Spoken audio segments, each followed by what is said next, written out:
name's Paul, 30 years old, a bachelor and a corporate employee. I've been working in this department for a few years now, from morning till night. They may call me a workaholic. I was never very extroverted, so I have no idea why I've been in sales. Whereas, I'm good at programming or doing research at my desk. By the way, I got 2 sisters. Each of them has special and unique qualities, and they're super sisters to me. I'm a very plain guy, and they always support and encourage me. The youngest sister of mine is Paige. She's super smart with a very good personality. I still don't think I'm good with sales. I get nervous in front of clients. My performance reports aren't very great, and I dread going to the office every day.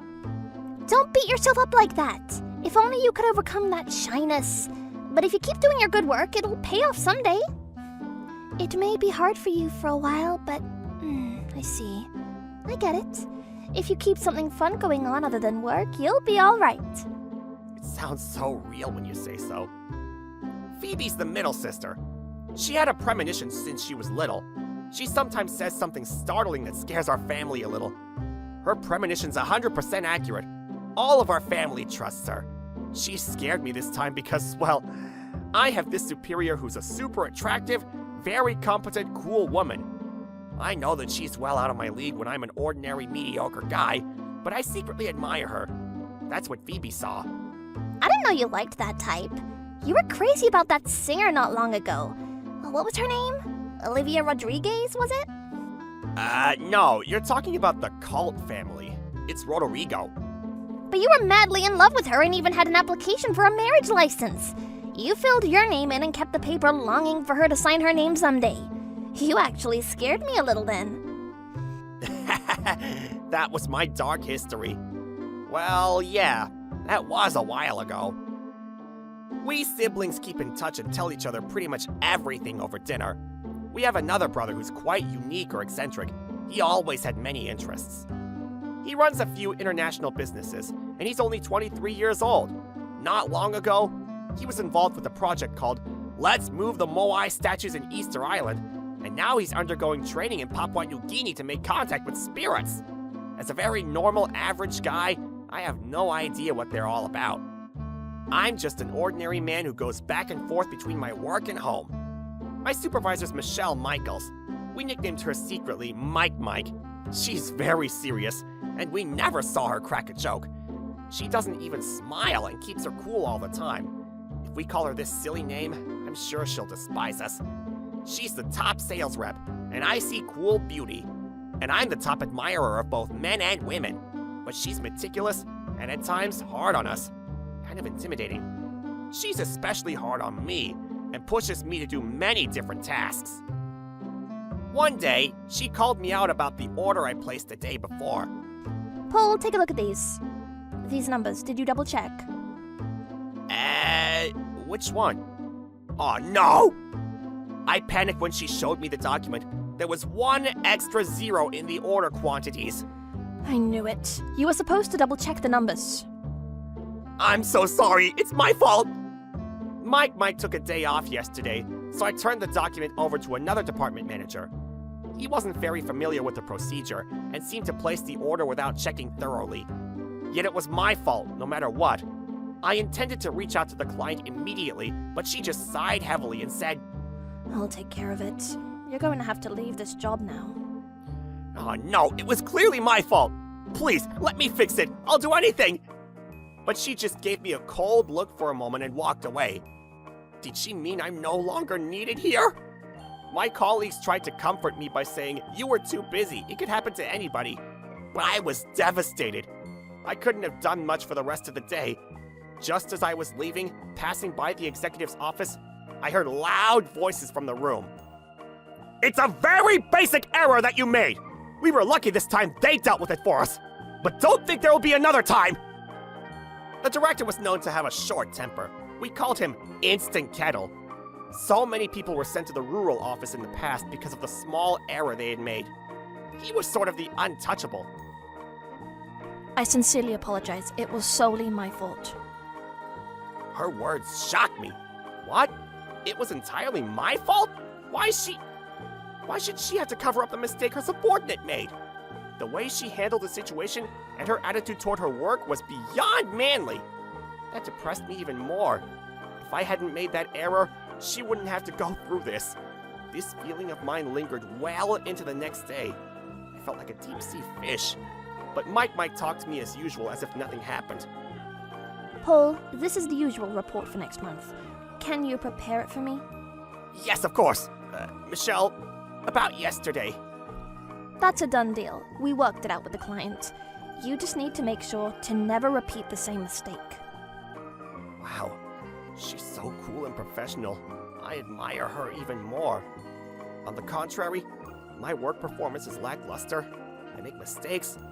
Am I useful here in any way? The more I pondered, the more I was convinced that I was not cut out for this work. This incompetent worker will keep dragging Mike's feet. Ever since I came to this department, I haven't proved myself as a competent worker.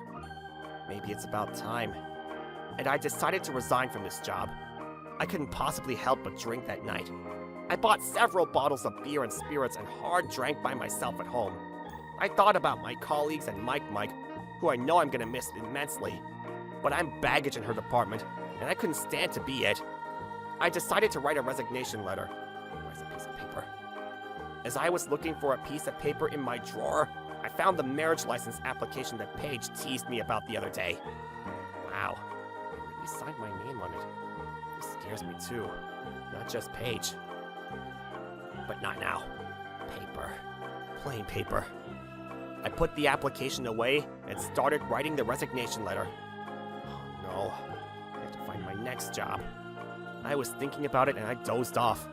When I woke up the next morning, it was way past the normal wake-up time. I got ready in haste, grabbed the resignation letter on the table, put it in an envelope that was lying around, and hurried off to work. When I got to work, Mike, an ever-so-cool beauty, was already at her desk working. Excuse me, but this... I took the envelope out of my briefcase and put it on her desk. Huh? What's this? She had a suspicious look, but I said to her, "Thank you for everything. I thought this would be the best." Then she took a glance at the inside of the envelope. She showed a surprised look on her face for a second, but soon went back to the usual cool self. I understand your intention. So that's it?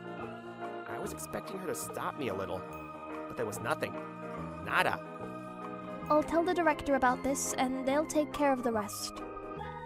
Then she just walked away. We didn't exchange any more words that day. When will be my last day of any paperwork? Maybe she'll tell me later. When I got home, I started to clean the pile of trash from last night. Did I drink this much?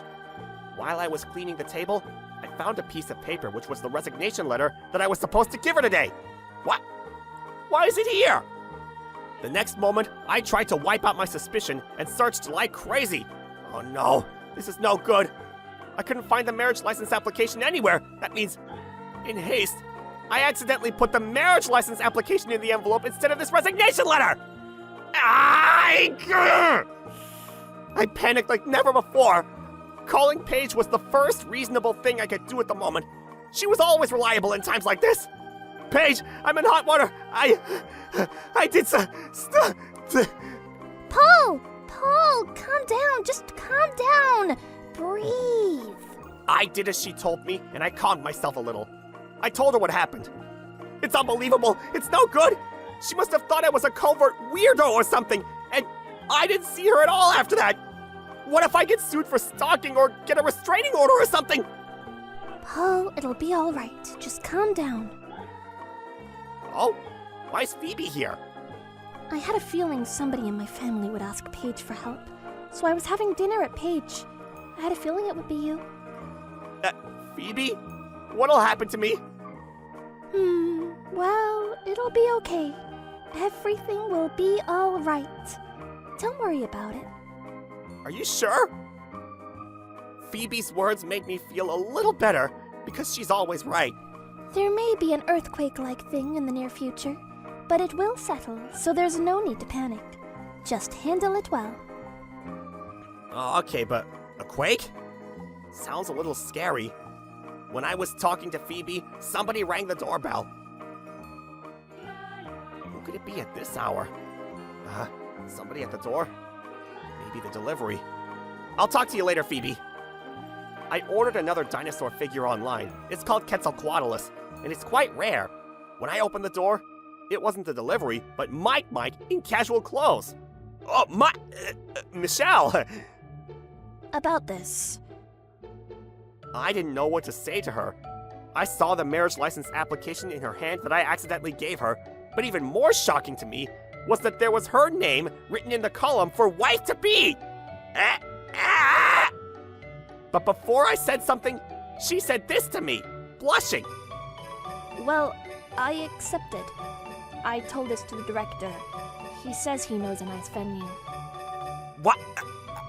Venue? I couldn't catch up with the development. Well, I didn't know that you knew how I felt about you. Marriage license application was a bit of a surprise, but I'm glad this happened. I'm happy to be your wife. Is she really saying that she can go out with me? Anyway, please come inside. We can talk. Thus, Michelle and I talked face to face for the first time. I told her that the paper was a big accident.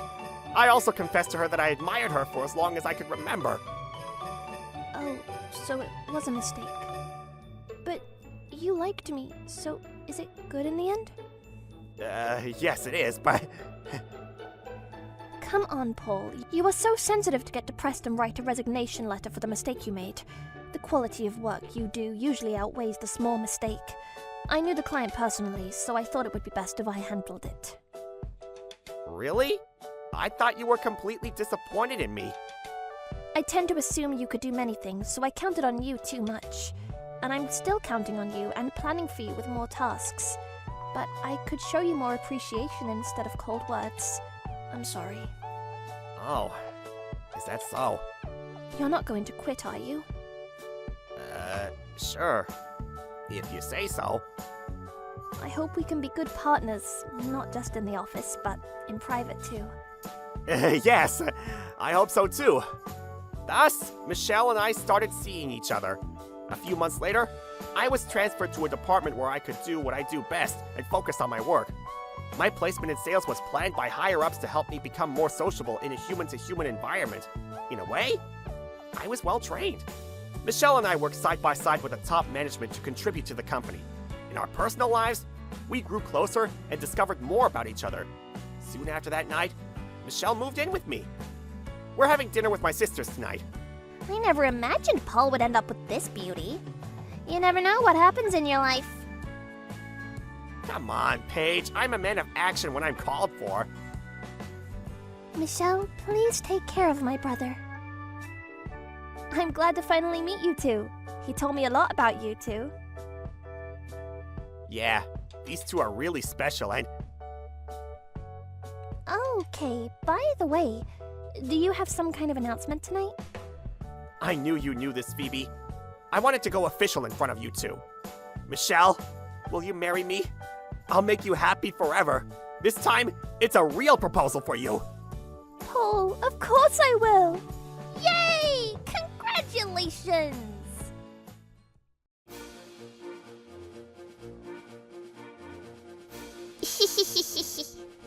Thank you for watching! What kind of crazy people will we get to see next? Stay tuned for more!